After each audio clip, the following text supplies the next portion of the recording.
Thank you, Mr. Speaker. My question is to the Premier. Premier, last week you insisted that the province would commit $1 billion to the Ring of Fire, even though page 288 of your own budget reads that the funding will be contingent on the federal government matching the amount. I think that you would agree that $1 billion is a lot of money to request without providing a detailed spending plan. Premier, infrastructure is key to developing the Ring of Fire and will be a huge asset for First Nation communities who call the region home. Premier, could you please explain your plan for how this $1 billion is to be spent? Specifically, will it be on a road or rail link? Will it be on an east-west or north-south corridor?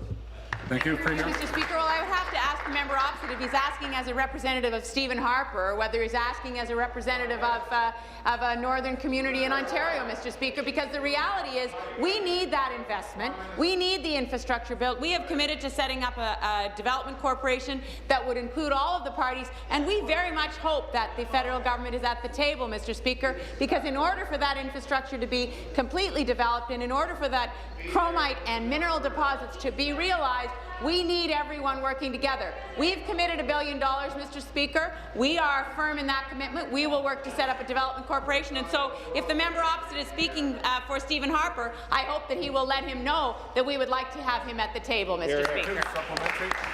Again, to the Premier, no, Premier, I'm asking about your plan. I didn't hear a response to my question. In November, as Cliffs Resource was about to idle their operations, you rushed to announce the establishment of a new development corporation. In February, it was revealed that the development corporation wasn't even incorporated and that you would instead pay Deloitte to work out the details. Now you say it will be a done deal in just over a month. Premier, considering your government's track record on this file, why should anyone trust that you can meet this target that you set for yourself? Well, in fact, Mr. Speaker, The member from Prince Edward Hastings will come to order. Premier. Mr. Speaker, we have made huge progress on this file, and I don't know if the member opposite, in his haste to come up with a question that really doesn't take into account all of the work that's been done, whether he realizes that the work that has been done to get in place a framework agreement with the Matawa First Nations, Mr. Speaker, is a hugely significant piece of the puzzle in terms of making sure that everyone, all of the communities, can take part.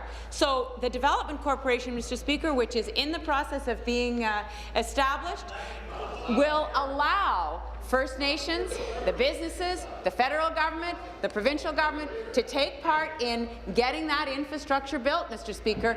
The building blocks are in place, and we hope very much that the federal government is interested in taking part in that process. Thank you. Final supplementary. Again, to the Premier, considering your missed targets in the past, this is hardly convincing. In 2012, you would have thought the Ring of Fire would be producing now if you were to believe your government's own press releases. On May 9th of that year, you proclaimed that we were, quote, thousands of jobs coming to Northern Ontario, close quote. It's now been over 6 months since Cliffs has idled their project in the region. It's even more clear now that there was no concrete plan to back up your empty promise. Premier, will you admit that you still have no plan to make the Ring of Fire job creating reality for Ontario?